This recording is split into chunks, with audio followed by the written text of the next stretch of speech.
Yeah, so it's great to have you here and on this beautiful day. And really, I just wanted this to be an opportunity for us to get to know each other and just share what we've been thinking about and maybe things we've been working on, and uh, and then record that conversation as sort of an art project. Yeah. So there's no particular agenda or no particular thing that I have in mind that I think is more important than the other. But I would like to talk about some interesting quotes, some interesting ideas. And as you reveal information, I will follow up and maybe probe on those questions a little bit more. So first, let's start with how are you today? I'm good. I'm good. This is, I was a little uncertain about how this was going to unfold and what was going to happen here, but I'm feeling more comfortable already. So. Right. And I know you as a writer. How would you describe yourself? How would you let the people who may not be familiar with your work, who are you and what kind of work do you do? God. I mean, if somebody asks, well, what kind of book is it? You know, like, I'll say, well, it's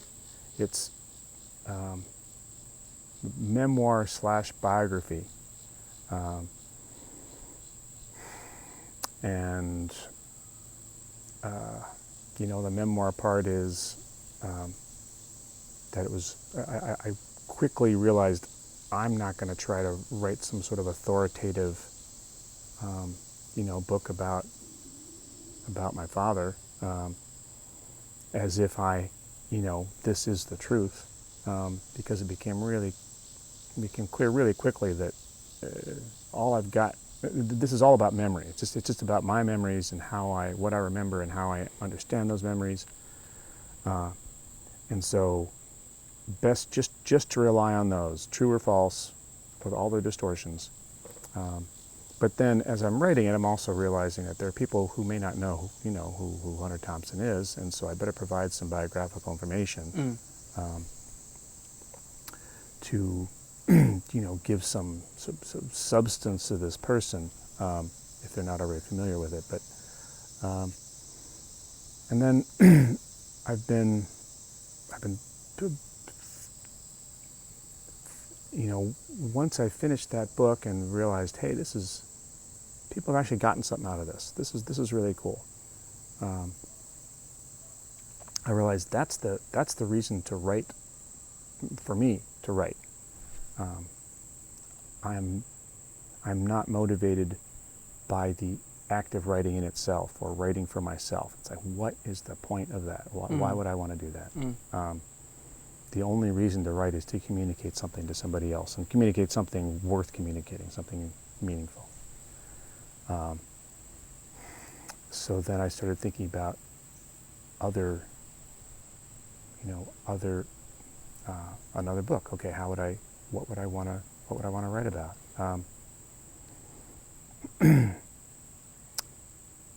So what I started off with was, you know, I'd really like to talk to other kids of famous people about what their experience was in terms of figuring out who they were and what was important to them. Not the stories about, you know, oh, my mom did this crazy thing or my dad did this crazy thing. You know, I mean, there are plenty of those stories out there. But trying to understand how being the child of someone famous shapes people's identity and how they deal with that in different ways. So I was working on I worked on that for like a couple of years, you know, finding some people and then doing some interviews and coming up with like a sample, you know, a couple of chapters. Then I finally sent it to my agent, and she said, nobody cares about this. So, Right. And what was your initial thought when she said that? Well, my initial thought was, I'll have to find a different approach then. And, now that that was like a year or two ago, I've thought, well, I don't know that's necessarily true. Right.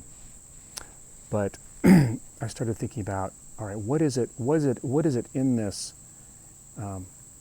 what's the core of this question of identity, and so I started going down a road of, what does it mean to live a good life? Meaning a life that is where you're living a life that is in harmony with your deepest values. And what does that look like? And it's going to look different for different people. I'm trying to find some examples of those people, and then what was really interesting is, and how did you get there? Right. Because I think what would be really interesting to me, and I think to other people, is what I think is the way it works for most of us is this trial and error process. We think this is important. We think this is the way to go. This will make us happy. This will give us a feeling of meaning. And then we try that and realize, nope, that is not where it's at. So then we try something else, and then try something else, or circumstances, we think we're going in the direction we're meant to go, and, circumstances say, nope, that's not how it's going to go. So then we, go different directions. So those mistakes or dead ends, I said, be really interesting to hear people talk about that and what they learned from that and how they, got closer to that good life. And I spent, I don't know, maybe 10 or 11 hours interviewing a guy who I thought sort of fit this criteria, and I realized that it's a big ask to ask someone to talk about their mistakes. People don't like to talk about that so much.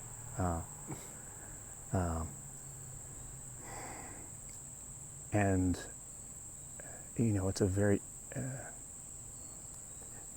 probably not that it'd be probably a fairly small number of people who would be willing to talk about this stuff, and in the kind of depth. I interviewed for the first idea a couple of people, and I realized I need more. 2 hours, we're just kind of getting started. Right. That's not nearly enough. I realized, but plenty of people, they're up for a 2-hour interview, but they're not up for like an 8-hour interview. 8-hour interview, yeah, or right. like coming back for 4 separate interviews of 2 hours each. Right.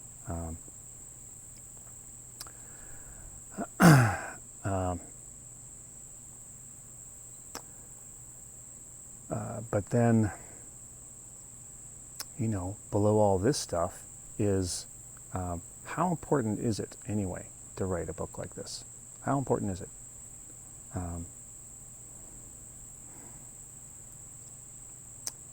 At first, it felt like it was important to, that identity as a writer was important. But then over the past few years, I've realized, well, apparently it's not that important, because I'm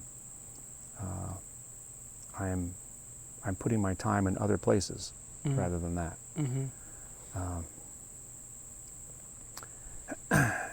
And I still keep coming back around to, all right, is this, how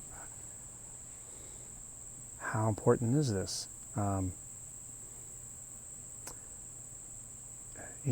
That the only reason to do it is if is if it feels really important to me to do it. Like with my first book, it was hard. It was just hard, and there are plenty of times I thought, man, I don't know if I'm going to finish this. But I had this deep-seated urge and need to finish it. That was not connected to how people saw me. You know, it was just like, no, I got to get this story or this project, this piece. I need to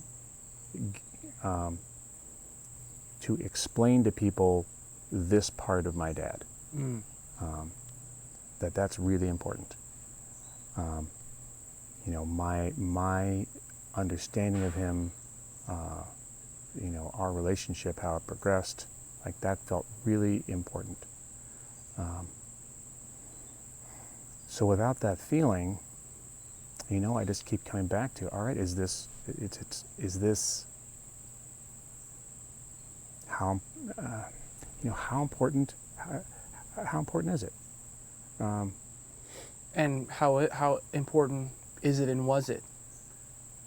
Well, it was important enough, obviously, for you to complete the project. The first book was obviously important. Yeah, right. Yeah, and it was a lot more difficult because, you know, I was married and had a family and was working a full-time job, and trying to fit that, find the time to work on that was right. difficult.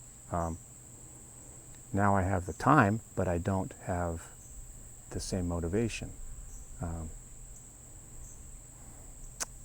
You know, and I just been thinking a lot about this. What is it? How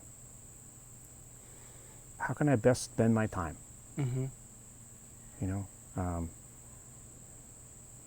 and what other people think is not important. And it's easy to, you know, yeah, it's easy to say that. We can all say, well, yeah, don't worry what other people think, but man, that goes really deep, though. You know, Mm-hmm. what people think. It turns out it matters quite a bit to me. I just would like it not to matter so much. Right. You know. Right. And it matters less than it used to. Well, that leads me into another question that I have for you, and I want to read a quote and just get your ideas on this quote. It's from a movie by Toshio Matsumoto. It's from 1969, and the movie is called Funeral Parade of Roses. And Toshio was actually a big source of inspiration for Stanley Kubrick, a very famous film director who we all know and probably love his work. And so I want to read you this quote that's from the film. Okay. Every man has his own mask, which he has carved for a long time. Some wear the same masks all their lives. Others use a variety of masks. Some masks stress features, others are far from their original. Some are poor and easily distinguishable. Others are so skillfully made, they're hardly distinguishable. People always wear masks when they face each other. They see only masks. Even if they remove their masks, their face seldom expose themselves, because there may be second masks, and even third masks hidden under the first ones. Therefore, people often take your masks for you, and you take theirs for them. The objective of love and hatred may be the masks. Faces suffer loneliness. People try to escape from it and make new masks. Mm-hmm. Mm-hmm. What are your thoughts about that and the idea of masks that we create? Oh, I completely agree. What it first made me think of was my experience working in corporate America for, I don't know, 25 years or something, and how I in order to, when I started the interviewing process, I, you know, read these books about how to do it, and, you know, over time and, you know, different jobs, I got to be really good at it. Which means that I got really good at appearing to be the person that they wanted me to be. But then what would happen is that after a while, it would be, it would become clear that, oh, wait a second, wait, you're not who we hired, you know. But it was really subtle, and I don't think that they would have said that. I think it just would have been, you're just not quite the right guy here. Something just doesn't feel right. So I tried that, several times, and then when I left my last job, it's like I am never doing that again. Right. I was, not only was I doing a disservice to myself, but to them as well. Pretending to be somebody that I wasn't, and then, surprise, surprise, when it doesn't, it doesn't work out. But it's such, there was nothing in this book about, on interviewing, that, yes, there are probably better and worse ways to present yourself, but you got to be yourself. Don't try to be someone you're not, because that's just not going to work out.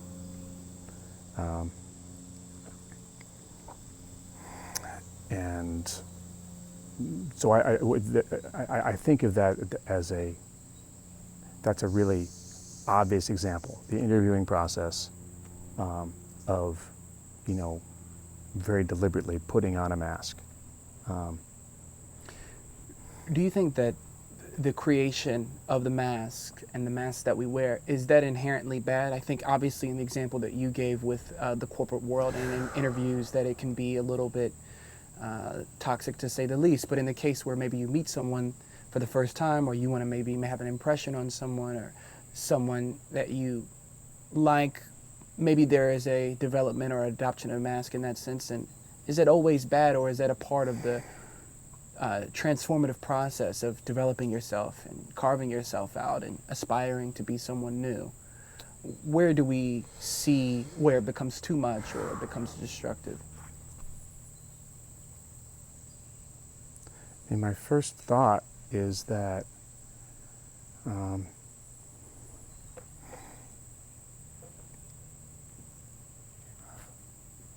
I would like to be as free of, those masks as possible, and as well as I can to be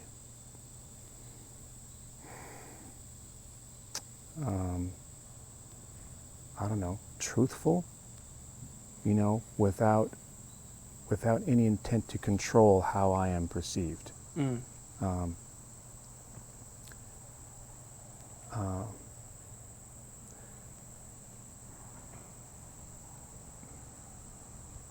But,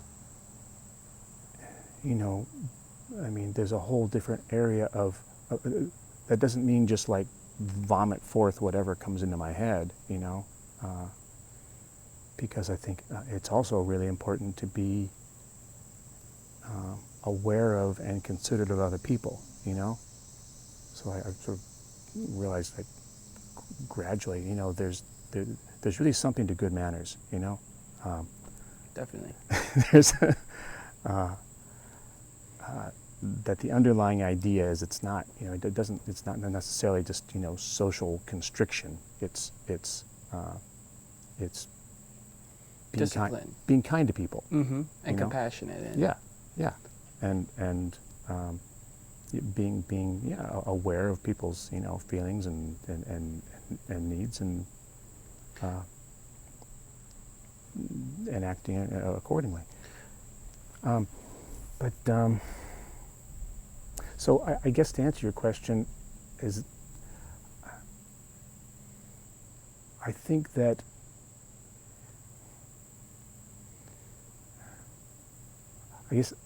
ideally we would be able to,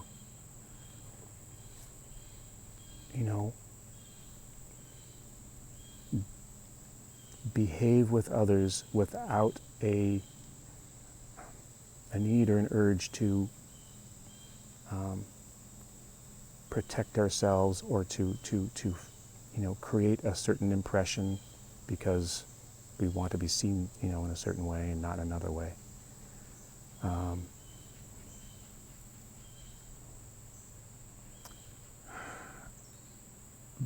It seems like it's a unavoidable process of growing up and growing older.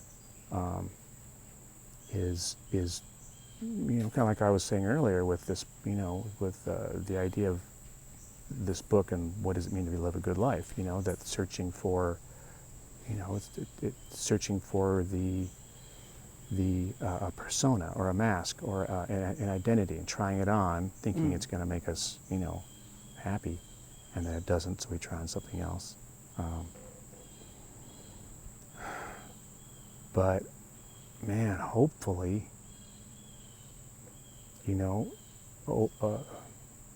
over time, that mask becomes, we rely on it. We rely on it less, and it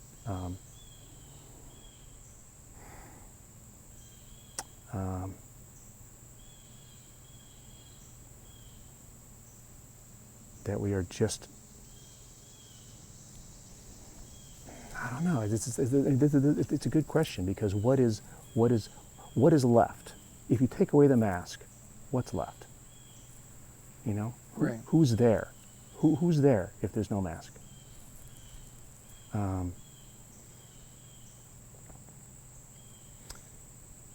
And what is real, I think, is also a question. What is real? What is yeah? And that is what is real. Is it worth keeping?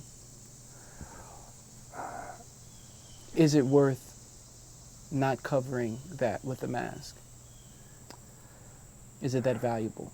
Right. Are you saying, like, is it necessary to share it at all? Yeah. Is it or is it not worth transforming and changing? If we adopt this maskless face, is the real? Is that worth keeping as the status quo, or should we cover that with the mask until we transform that face into something more desirable? Well, I guess what I'm getting yeah. at. I guess what I'm getting at is, what is the real face, and yeah. does it even matter? Is it even relevant at all? Because we have ideas about how these masks make us feel, or the lack of personability may make us feel with others, but does it even matter? Well, that's a great question. Extent? That's a great question. I've been thinking a lot about this, my reactions to stuff, in personal relationships, if I am irritated or angry or hurt, are those real? Kinda. Right. I mean, yes, they're real, but do they have any, essential substance? No, they're just a set of beliefs, and are those me? Oh, I'm starting to think, well, not really. They're sort of they're my beliefs, but they're not me. And the same thing about like my preferences, what I like, what I don't like. Is this me? Am I completely defined by, well, I like jeans and I don't like, Dockers or something like that. Right. Is that like essentially me? That seems kind of ridiculous. Right. So then what is left? You take away all that stuff, these beliefs, these preferences, reactions based on who knows what, what's left? And what answer do you lean more to?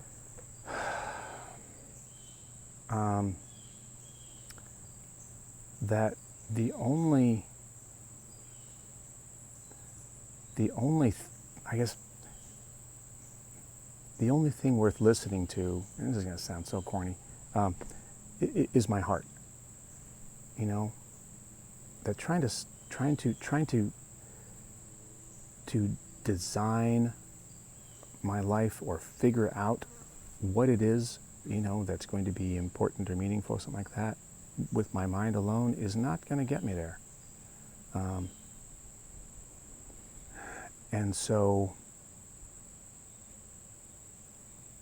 you know, it may be that who I am is what arises from my heart when I'm not interfering with it, you know?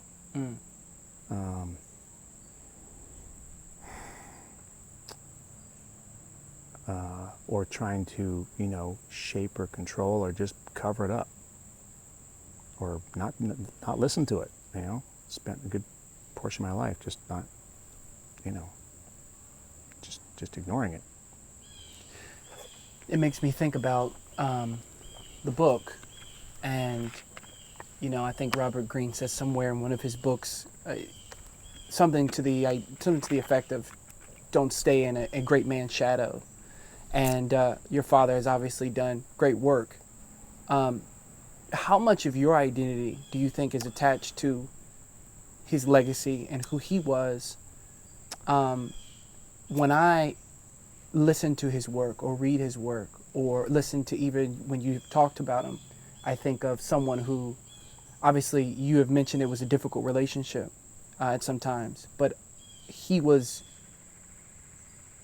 from my understanding, free in his sense of, I'm going to develop the beat of my own drum, my own rhythm. Yes. And what happened before is not that relevant to what I'm creating now, this new pattern, this new rhythm. Do you sense that your father was free in that way of even the question of a mask and identity? He was just beating to his own drum? Or do you have a totally different impression? That's a great question. You know, I think one of the you know, characteristics that people most admire about him is his, you know, determination to not be constrained by social expectations, and to, you know, you know, find his own path, and that's something he certainly did, and it's something I you know, admired. I mean, and he did that in a lot of ways. At the same time, though, he was incredibly conscious and deliberate about how he was perceived, you know, and he had this piece of paper up on his this, you know, lamp on his desk. So it was like, you know, front and center, and it was in big letters, "What is the desired effect?" So that informed, I think, so many, you know, like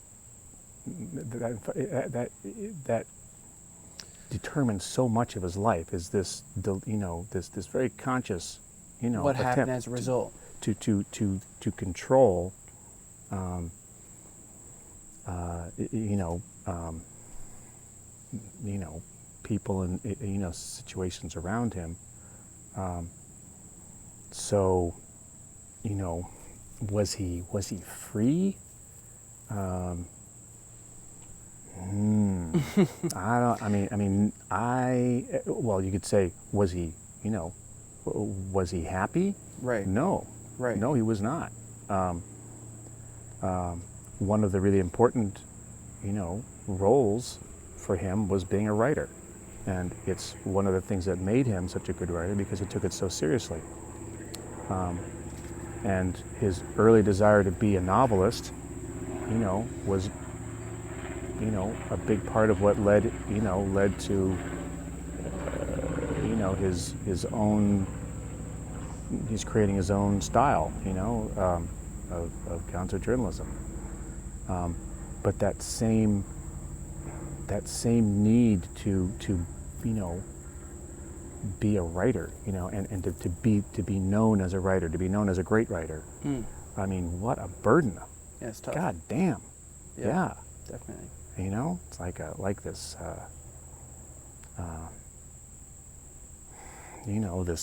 this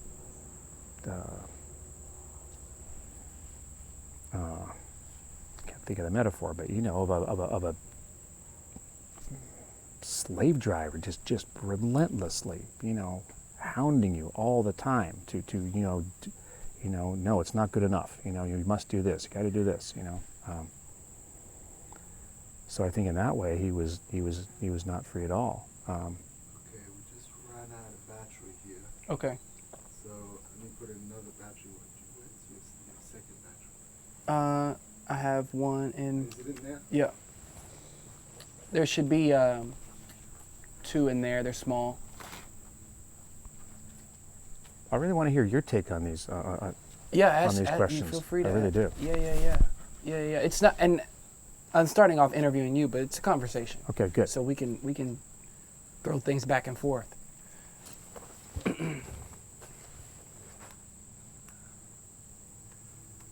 Incredible questions. They're great questions. thanks. Some of the best interviewer questions I've heard Well, in that's a long time. that's a great compliment. Thank you. Oh, they're very They're thoughtful. cutting to the bottom of the thing. Yeah. We're working on it. I enjoy it. Great answers. Great thoughtful answers. I'm just in a state of meditation.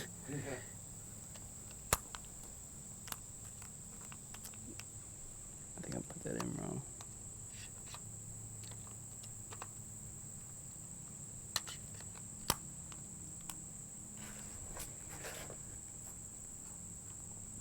%. It's looking a little low. Just get some good footage of him, Okay. and And then I've got a certain amount of you, but I'll get some more. I'm gonna see if I can get a charger and connect this up. And Okay. use the batteries. okay, Oh, good. cool. Good. And I moved my chair just a little bit just now, but hopefully I didn't mess up any shots. Let's see what I got. That is good. Go for it. I wanted to very frankly and very directly ask, what do you think your father's legacy really is? He's known for many things. He's people have had very deep relationships with him all over the world, I'm sure, definitely all over the nation. When you perhaps maybe know him best, what was his or is his legacy?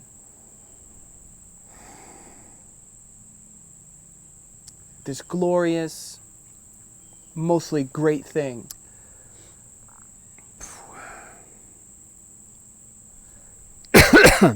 Yeah, you ask such easy questions. What comes to mind is there are, three parts of that. I mean, there's his legacy as a public figure, and that's the the wild man,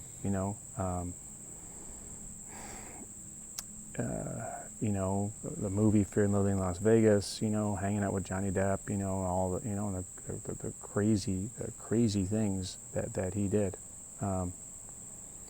and that's probably his most widely known legacy, but I think it's his least interesting. And I don't think he much, I don't think he put much value in that. And then there's his legacy as a writer, and part of that, let me back up. I mean, there's that, there's the the drugs and the drinking, the craziness, and I don't think that's all that interesting. But as we were just talking about a minute ago, the aspect of someone who was willing to, go their own way and is not worried about, conforming to conventions. I think that has inspired a lot of people in positive ways. And and then there's his writing, and that's the aspect that I personally admire the most, particularly in his willingness to describe what he saw, and one of the things that one of his qualities was a real idealism and sense of justice, and a lot of his anger and outrage came from that sense of of injustice. So if he's writing about the the 1968 Democratic Convention and the police beating the crap out of the demonstrators, and he was so deeply moved and distressed by that. I mean that changed him.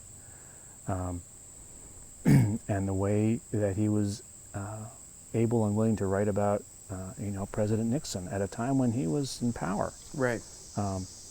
And describing in, the most direct and powerful language,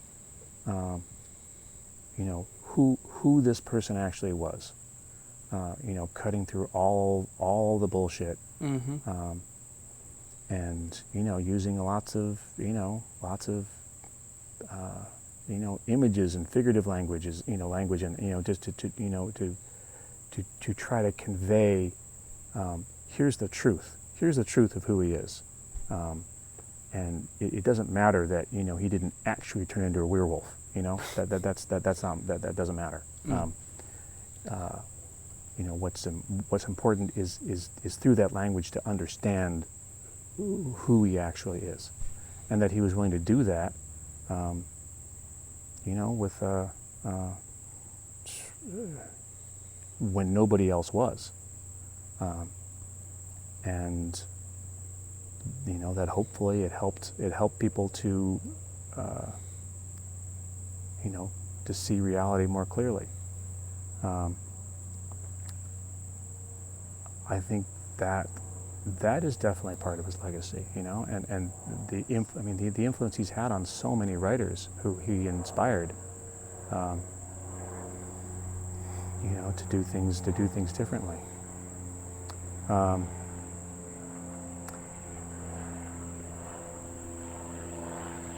And then, the final legacy is his personal legacy, his legacy as a person.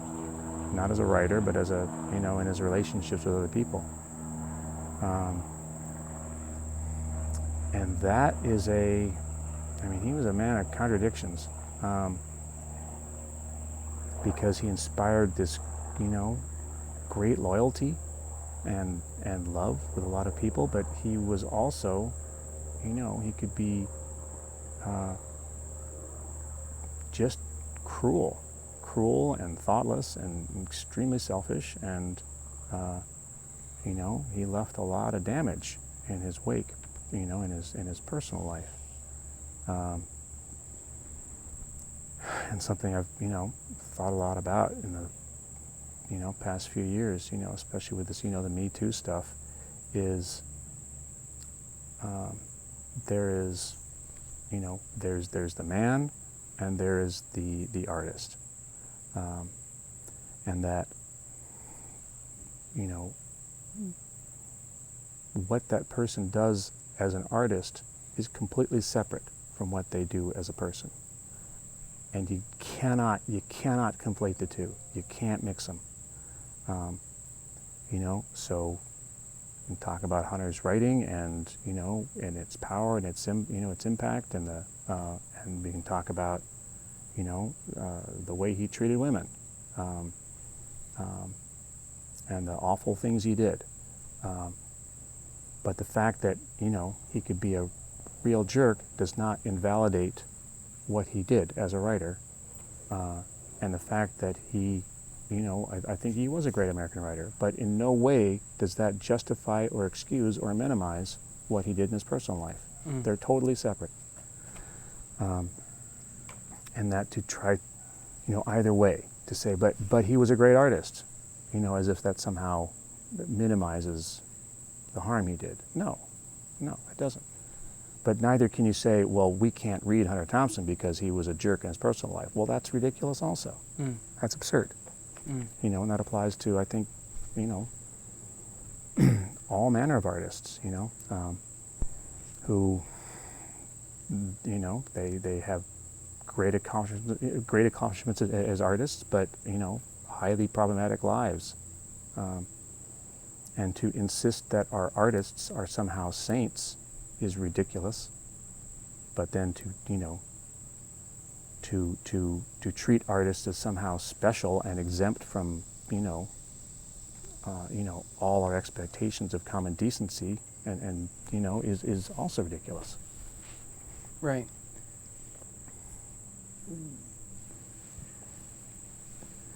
It's a lot to think about. I wonder, you had mentioned years ago that you were unsure how much of your father's behavior was really him. How much was substances, how much was the artist, how much was him really. It's been a few years now since the book. Do you feel as though you got a little bit of any more clarity on who he actually was, or do you still feel just as, unsure as you were those years ago?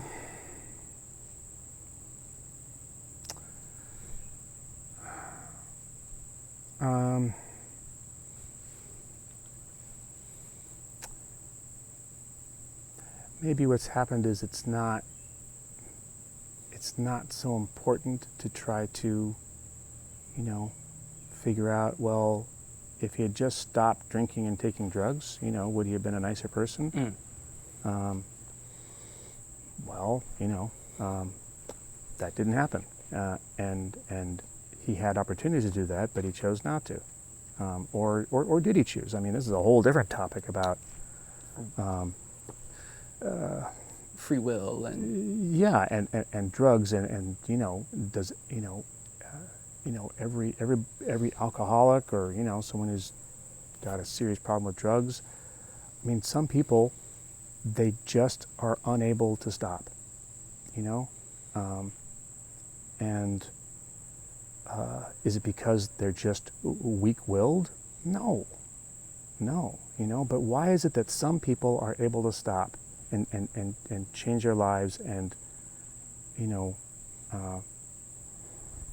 move in a more positive path, and other people can't?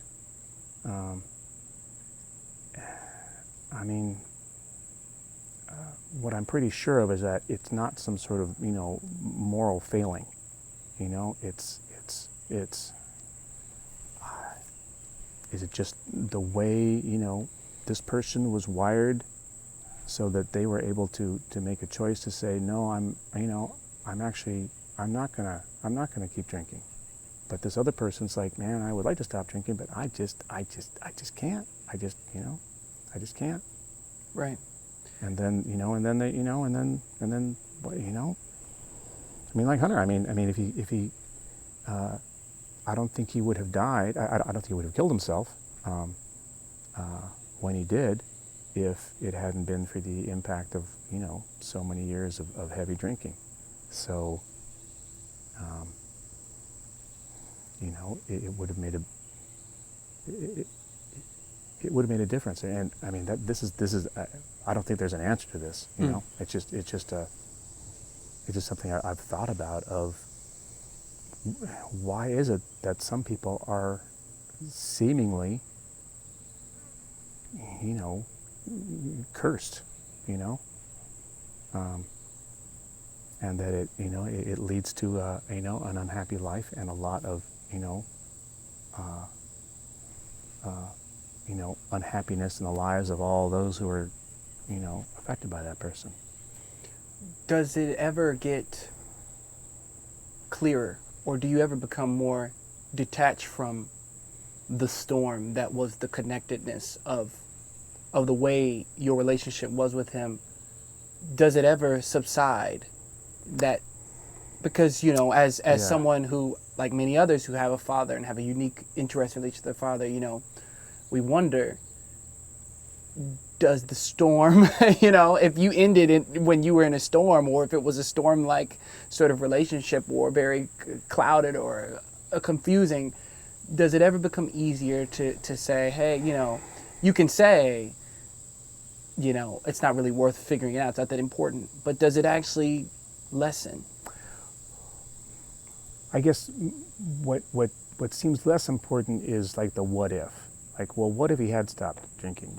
But does the feeling of the storm, though, does that actually go away? Because when I hear it, and you can correct me, but I sense that. I sense that there is a, when you're confused and it's intense,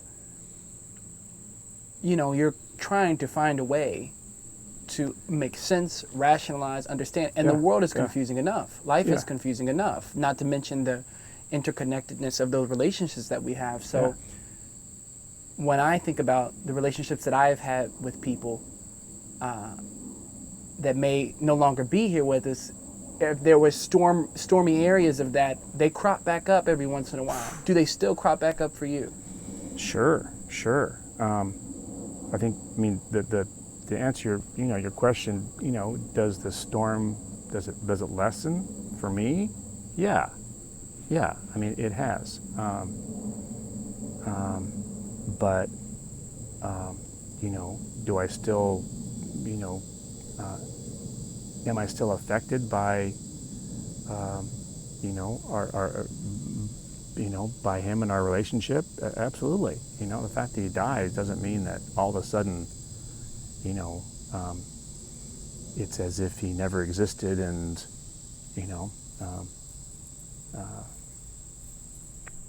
all of our history somehow vanishes. I mean,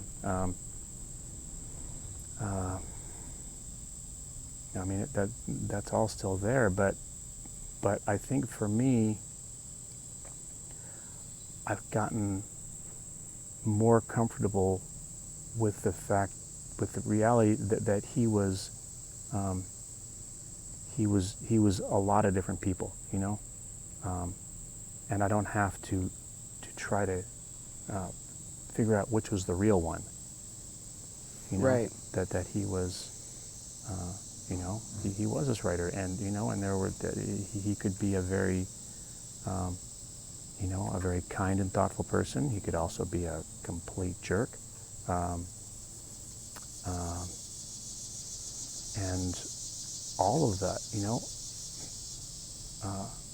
all of that's true. But I certainly do feel the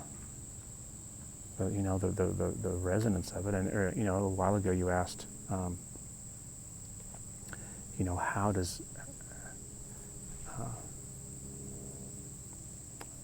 how does his legacy affect me, or my identity? And one thing I've realized, or continue to realize, is how much my identity has been formed in opposition to him. That when I was a kid, I decided I do not want to be a man like this. Mm-hmm. And that, that's a big vehicle. That goes down deep. Yeah. And shows up in so many places. I don't want to be this kind of person. So in a weird way, it's kind of,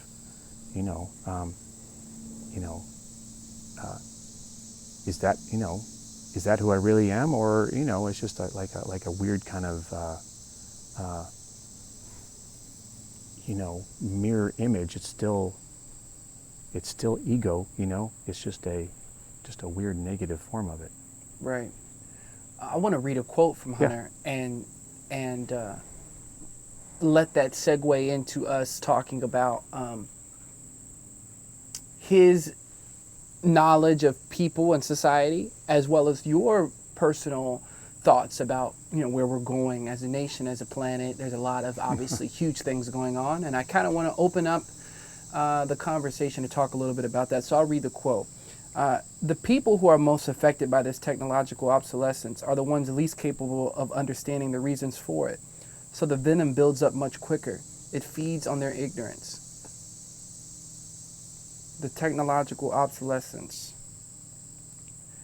Can you read that again? Yeah. The people who are most affected by this technological obsolescence are the ones least capable of understanding the reason for it. So the venom builds up much quicker. It feeds on their ignorance. So the people are affected by obsolescence. Yeah. Yeah. Yeah. I just love it. You know what I mean? So there's a lot in that, and well, how do you? I mean, how do you? What do you think about that? Why does that speak to you, or how does that speak to you? It reminds me a little bit of some of the things you've already touched on about. Some people just can't stop, and certain circumstances lead them to be cursed, for lack of a better word.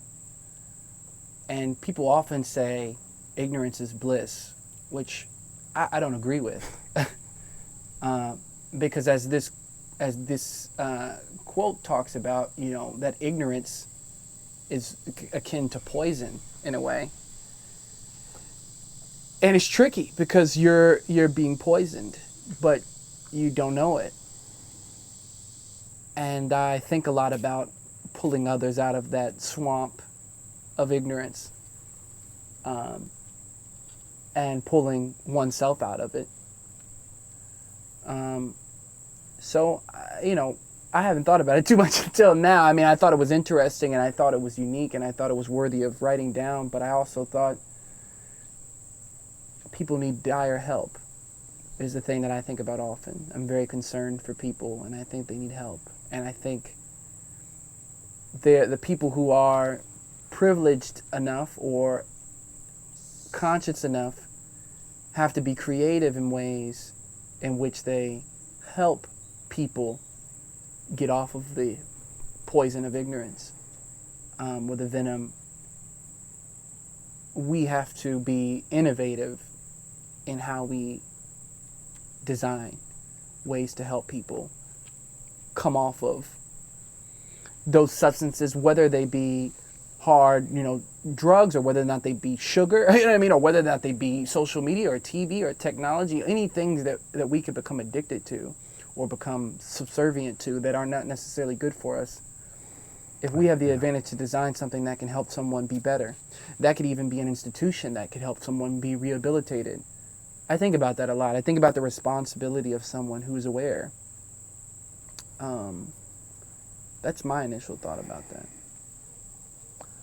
What do you think, when he's talking about that ignorance, what do you think he's talking about? Ignorance of what?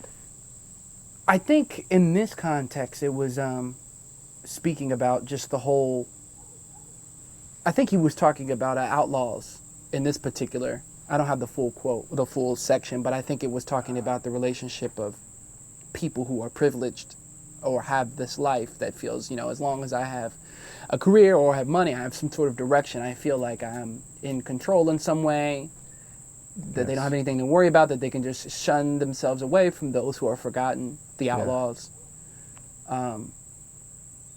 So I think that was a big element. I think that the little, because he's done so much work, and so when I do think about some of his work, it's about bringing attention to this sort of pompous, elitist, toxic attitude that it actually is destroying itself from the inside. due to its own ego abrasiveness. And I don't know if that was ever something that you all maybe talked about, or maybe just something that you think about. I think it's coming out now more so because obviously people are connected more than ever. They're more connected than ever. Yeah. And I also think there's sort of an awakening of class structures and class-based society, and also white privilege. I think that this has made everyone more conscious in the same way that people in the 80s and maybe even the 70s were conscious of where their food comes from, or, in more recent decades, is this organic or not? We become more conscious of, is my existence a part of a problem? An existential sort of crisis that I think Hunter was hip to very early on. So those are some of the things that I think about when I think about that. I think about the consciousness of depravity. Of decadence, rather, is a more appropriate word. You mean of the self-centeredness of people who, have what they need and don't want to be bothered by other people? Mm-hmm. That are included. They're not outlaws in their perspective. They're included, whether or not that's their neighborhood or their, country club or their political stance or their or whatever. They feel included, even if it's artificially. They feel included, and I think that we're moving into a consciousness now of, is my inclusion or ignorance in my conclusion destructive of others? Does it hurt others? Is it insensitive towards others? Am I even significant? I think this existential question is coming up more. And I think that even still, people are trying to ignore it. It's much easier to numb and suppress thought with what's going on in the news and what's going on with, the news. Just keep it like that, simple. Yeah. It's very easy to numb oneself with that question. But I think people are becoming aware. And then when I read that quote, I think about, he was obviously aware of people feeling entitled because they're included. And that inclusion feeds on itself, because it's like, I'm included because I'm included, so I will continue to be included, and you will include me, and I will continue to be included. Though there are people who are outside, and they're not included, and and he even talks about, they're angry that they're misunderstood, and I think as an interview they ask him, well, who are they angry at? He's angry at everybody. The guy who looks like he acts like he has it together. That he has a family, a home, and he's included, and he's, part of this process, this democratic corporate process, so-called democratic corporate process. So that's what I think about. I think about the consciousness, and I think about all the people, the excluded and the included. I think about their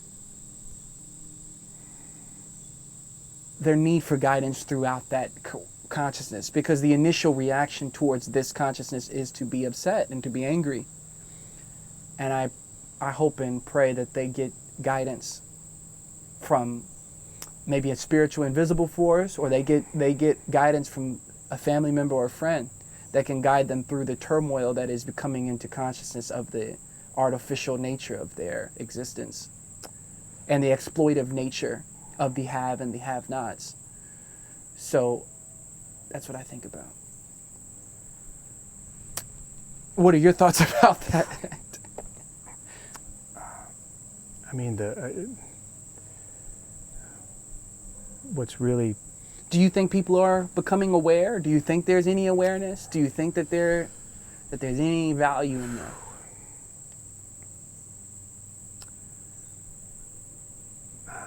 I mean, I think with this coronavirus stuff, I think what I really noticed is that it has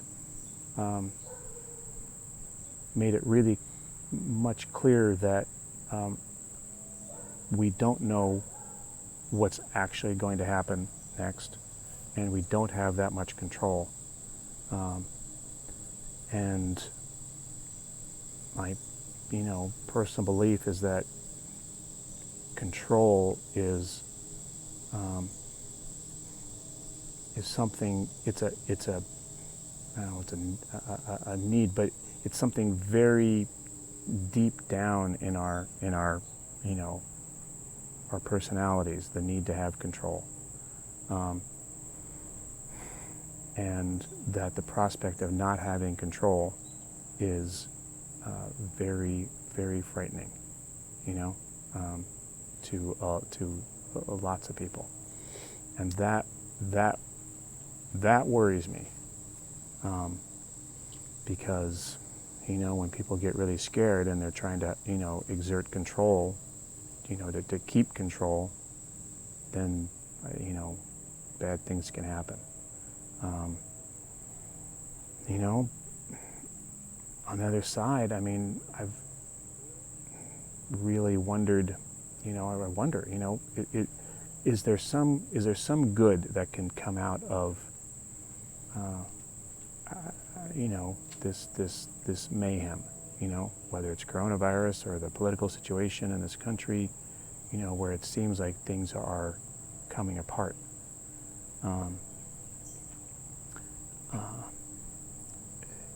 Is there some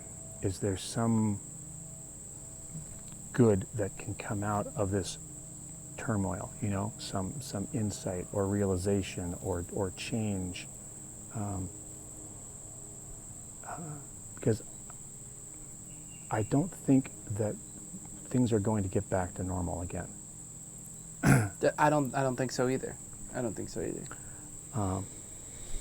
But I don't think we're, that's not clear yet. It's been kind of inconvenient, but I think we're a long way from, unfortunately, I think it's going to get more difficult. And I think a part of that difficulty for many is that obstruction of what it means to be a part of a system that works or that is dependent, Right. that we're dependent on. Whether or not that be a job, or even if you still have your job, the not being able to go into work, Right. to go into the office, to sit at your desk, are things that people have become quite attached to. And a lot of the reading and the work that I've been doing as of lately is fascinated with the relationship people have with objects and the impressions that they have on those objects and how those objects shape their life. And I think that there are many things about particularly the Western American perspective that they attach themselves to certain objects, whether that be the American flag or the American car or the whatever it is. We're very materialistic, for lack of a better word. So I think about when you say that it's not going back to normal, I think people are trying to numb themselves to the fact, Yes. What does that mean that we're not going back to normal? And because most, I think, rational, reasonable people would say, well, that's not necessarily bad, that the normal is going to change and evolve. Human beings change and evolve. But I think subconsciously, deep down, the included know that they may not be included anymore and are actually being excluded. And those who are excluded are actually, in some ways, being included. That basically, like you said, the lack of control or the illusion of control is becoming more and more distant, Yeah. And I find it quite fascinating that the power dynamic or illusionary control is transforming, because what else would we be doing? What else? Just business as usual? For how long? Yeah. Right. For how long? Because it's working business so as well for us. Yeah. Yeah. And it's only working so well for people who drink the Kool-Aid, for lack of a better word, who drink the illusion, who buy into it. And I say that because even the people who think that they're included are not actually included. It's all everyone's telling themselves a lie, And I think it's fascinating that even if it's superficial, surface level, the notion is being transformed. So are you more hopeful then? That I'm definitely very it optimistic. sounds that way. I'm very optimistic. That's very aw- optimistic. that's- I'm very concerned and worried about people Yeah. on an individual basis. But collectively, forwardness, future forward thinking, I'm very optimistic, extremely optimistic. I What do think you- this is a huge opportunity for humanity to step up to the plate and to redesign. And for designers and architects and people, creatives like ourselves, to do great work and to be totally detached from this system that has perpetuated itself as the professional standard. We can now focus on information, giving people information.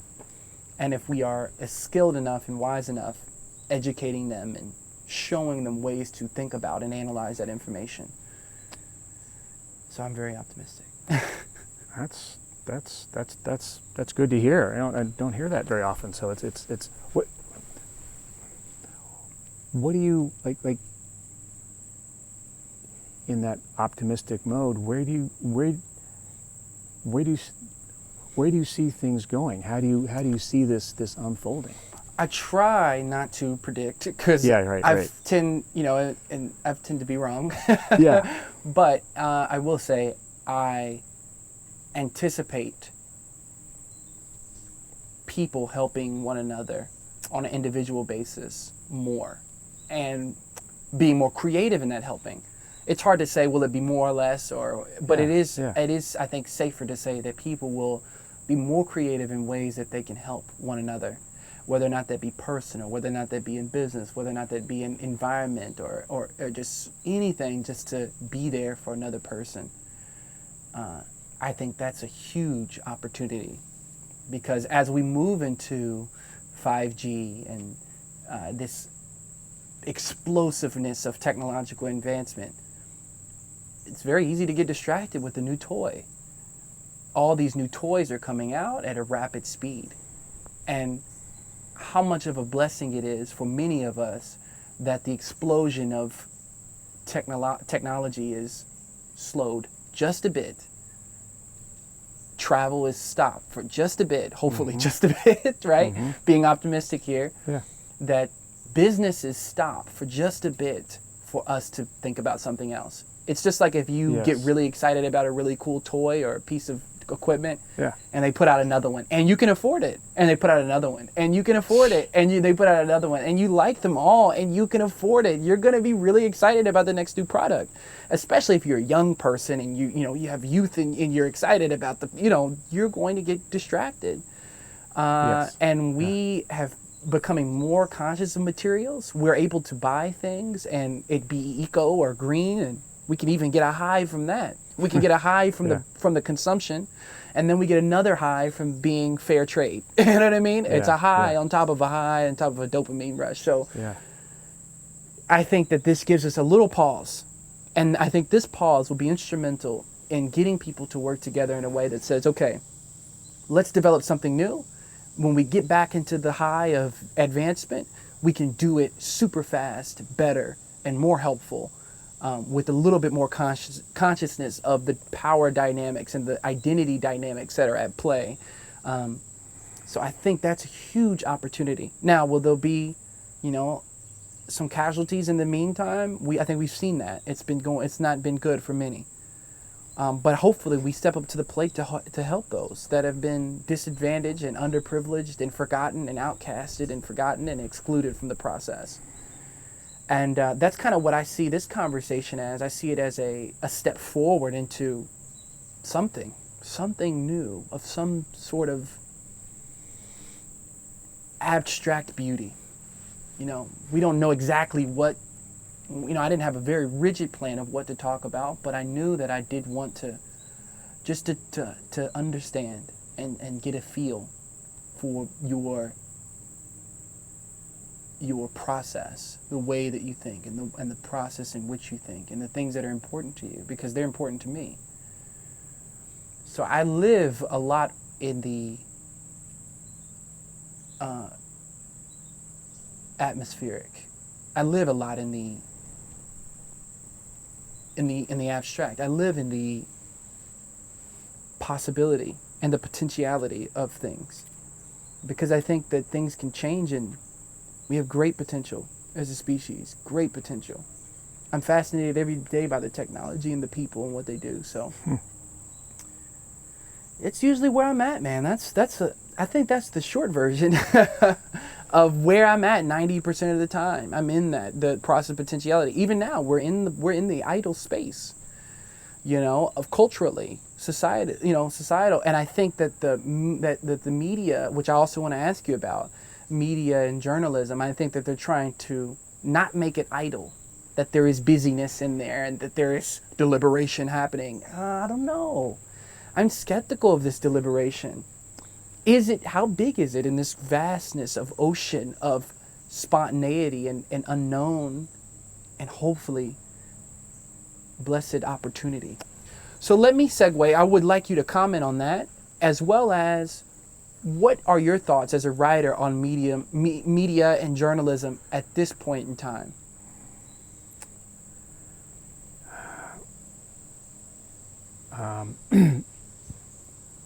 I used to read the news, obsessively, and then probably 3 years ago, I realized I can't do this anymore. It is what's happening is that I'm spending all of this time, reading about these terrible things and getting outraged, afraid, and then, but also feeling helpless. So it's like, well, it creates a sense of helpless rage, and yet there's something very attractive about that. What I realized for myself is, my opinion is that, the media companies thrive on that. That it's a strategy. That's how you get people to read stuff. And if they read stuff or they click on stuff, then you make money. So that's how they stay in business. And this is not partisan at all. This is just media. Yeah. So that it's in the interest of the media to generate these feelings of helplessness and rage. That if there are articles about, everything's chill today, it's cool, this person did something nice for someone else, people aren't going to read that. But they'll sure as heck read it if looks like the world's going to end tomorrow because of what this person just said. Got to protect my stuff. Yeah, or just the outrage. It's like, oh my God, how could he have done that, or how could he have said that? How dare they? Yeah, and it seems that's the that's very much the feeling on both sides of the partisan divide. Is this outrage at the other side. So I decided this is killing me. I can't keep doing this. And probably in the last 6 months or so, it started like, all right, I got to know what's going on. I can't just tune out completely. So I've been trying to to dip my take a look. All right, are there any headlines here that anything going on I need to know more about? Trying to resist the urge to read it just because it's going to feed that sense of, righteous anger. But, I don't think the media is doing us any favors at all. And, I don't think this is not some, brilliant insight, but that, the media is just, it it's not really doing much to increase our faith in, the goodness and decency of our fellow human beings.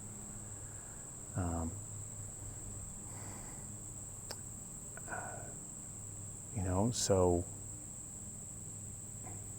and that seems to be because of the business model.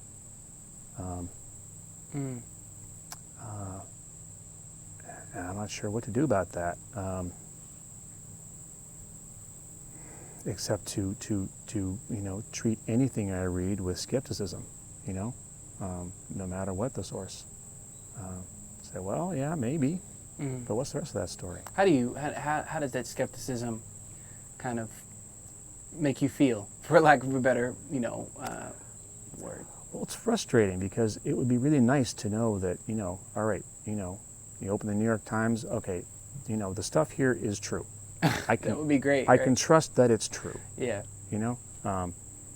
And it's more. It's like well, I'm on my own. I got to question everything. And just because it's liberal or whatever doesn't mean it's true. Just and the fact that it comes from some conservative source doesn't mean it's bullshit either. Might be, might not be. I don't know. And it's frustrating. Because it means I have to think and really.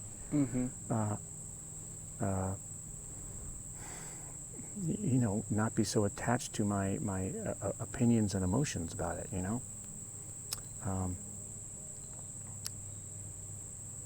I've heard that, from a number of people though that they just can't.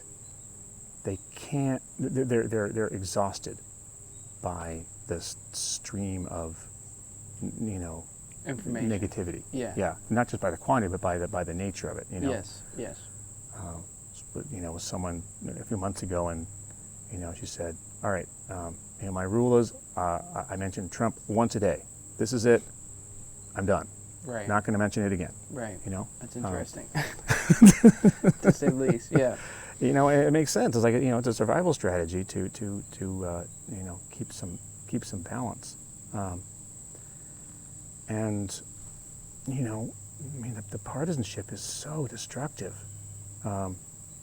And I think it really obscures the fact that, I really believe this, is that most people are decent people just trying to do the right thing, and they might have different information or, some different opinions about what that means, but, it's a common value. But they're not evil, Right. They're not trying to hurt other people. Right. But man, that gets completely lost, and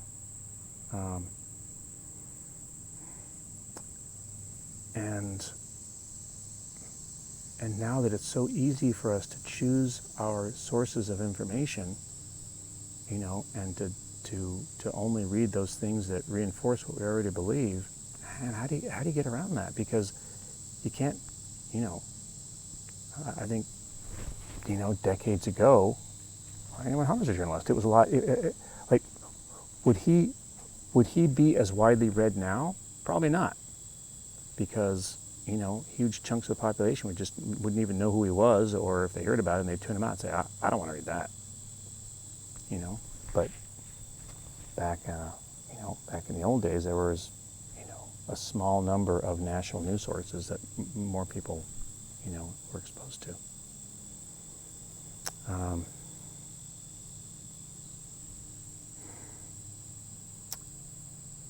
So it's well, you mentioned problem. the woman who, or the I don't know if you mentioned she was a lady. Yeah. Okay. Yeah. She said that she only mentions Trump once a day. Or do you have any particular strategies or ways to deal with not just the news, but just this bombarding of? Because I think everyone feels like this is a little bit much. So what kind of things, maybe for those who are listening, maybe things that maybe work for you, or maybe some tips that you could give for people, to help them ease through this process and maybe find some ground?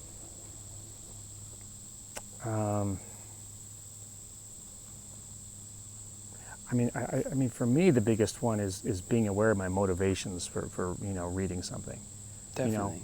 If it's some provocative headline, and it's going to feed my sense of righteous anger. Try to skip that one. That's that. Yeah, because you can that's tell not- by the headline, is this going to take Yeah. me off? Yeah. You know? Yeah. And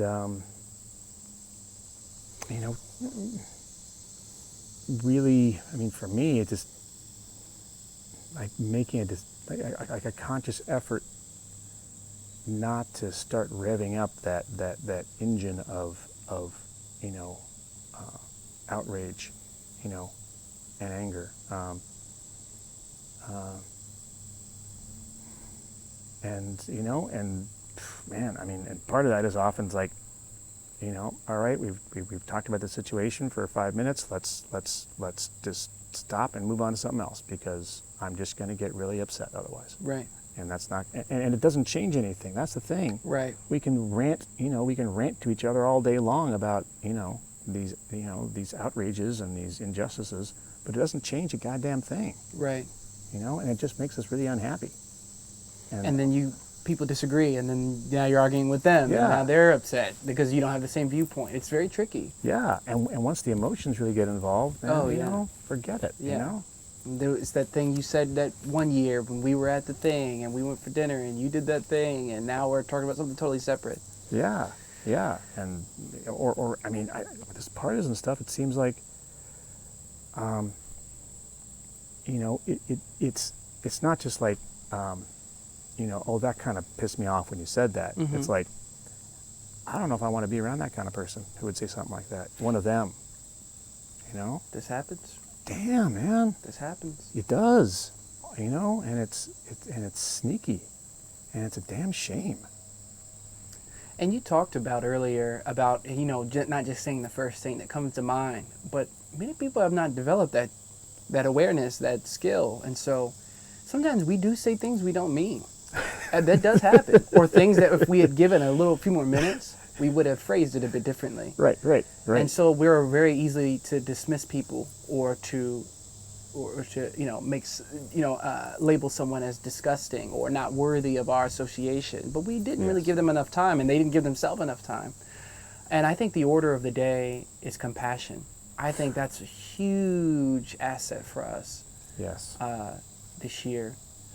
We talked a little bit about your identity a little bit. We talked about, a little bit about your relationship with your father and identity. We talked about sort of the current sort of feelings and inclinations without getting too political, which I like, and I kind of appreciate that the conversation has kind of gone the way it's gone. And I want to talk about one more thing before we pause. It's about time. I'm doing a lot of research and writing with some people about time. We're producing a book about time, and I wanted to ask you about time, and I want to quote Eckhart Tolle, a writer. He says, "When you think about the future, you do it now. Past and future obviously have no reality of their own, just as the moon has no light of its own, but can only reflect the light of the sun.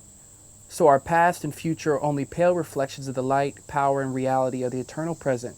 Their reality is borrowed from the now." I wanted to get your thoughts on that. The reality is borrowed from the now. You've been able to see a lot of things, work with a lot of people, and be related to extraordinary personalities. What is your thought about time, the passage of time, the future, and the past, and the now? Is it moving fast? Well, like we were, talking about it a little while ago, I think what has become really clear to me and a bunch of people, a lot, is that the way that I think people function normally is that we think, well, this happened in the past, therefore, under the same circumstances, the same thing will happen in the future. I've seen that a lot. It's predictable, right? And like I first sort of heard about this, like with global warming, started realizing, everything that we think we know about, not even climate, but like, well, what are summers like in Louisville, Kentucky? You know, well, they're usually like this, and sometimes they're like this, but generally it's like this. You know, or farmers, you know, who count on a certain amount of, you know, on a predictability, you know, Definitely. in order to, you know, do what they do, and that, you know, that is, you know, climate change. Everything farmers think they know or have known is not necessarily true anymore, and no one knows what the hell's going to happen. And now with the coronavirus, that has like brought this same uncertainty into, you know, all of our lives. That you know, just because whatever, you know, you do, you know, you got this job and you do a good job, and you know, therefore you will continue to be able to have this kind of job until you choose not to. Yes. Well, you know, nope. Right. You know, and it's not going to have anything to do with you. You know, and I mean, in so many ways. I mean, that we don't know. It seems like what's been happening is that it has really made it clear that the idea that we know what's going to happen is a total illusion. You know, Very well put. and that we don't, and that we don't have much control over it either. But that's not a place that you know, people like to hang out. You know, in that uncertainty. I mean, I don't like knowing.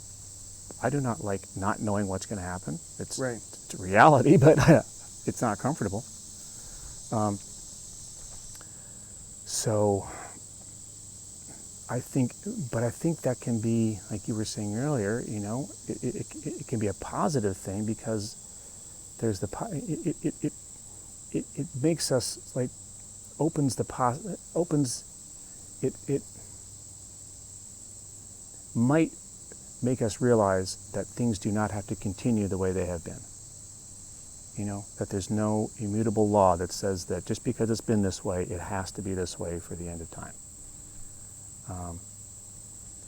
And, you know, maybe another part of it is life is short.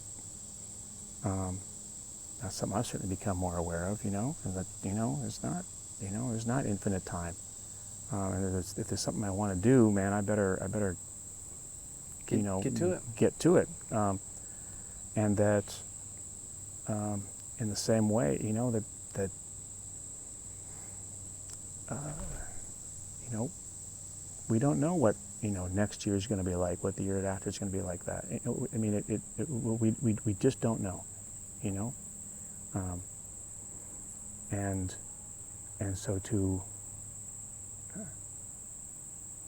and I think that's on one hand, it can make people freak out and try to control stuff, you know, but on the other side of it, it can make us think about our priorities, you know. And I think, like you were mentioning, there's this pause, and you know, ideally, and I think this has been true from people I've talked to, that it really has got a lot of people thinking about what's actually important to me. You know, what are my priorities? Because it's so it's so easy just to be, you know, when things are going along and nothing's interfering with it, you're in the track, and you just don't think about it. Right. Ask the same question back to Jibril about time. Yeah. What? Relationship. Would you mean to read the quote the same way? Yeah, to see what his meditation on the quote. Yeah.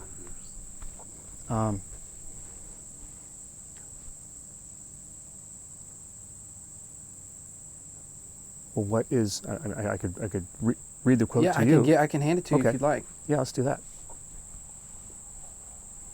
It is here in the middle, in the center, Eckhart Tolle. So I've got a quote I'd like to read, and I'd love to hear your take on this. It's by Eckhart Tolle. When you think about the future, you do it now.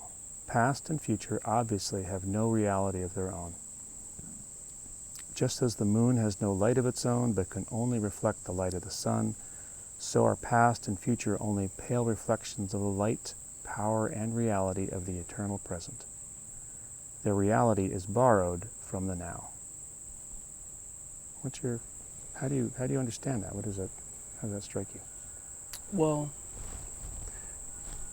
when I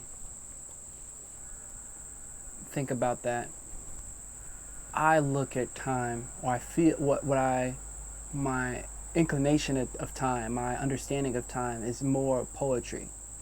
It's more music. So as I write about time and as I talk to other people about time and people ask me about it, sometimes people that I work with, they have a more sort of academic approach to time, which is great because I think we need that, and there is a lot to say in academics about time, but my understanding of time is total from an artistic perspective. And so when I hear that, I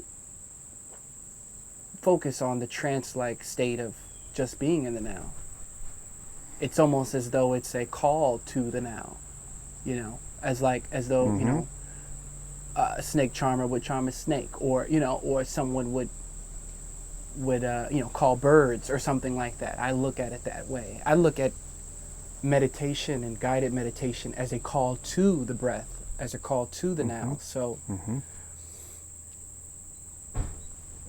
it's more in the activity, it's more in the doing. When I hear it, I do, or I become, right? I think that the now is so precious. If you can hear those words as I had just heard them, and you have the opportunity to think about them and to understand them, and they mean something to you, and you can think about them for the rest of the day, it's a huge gift.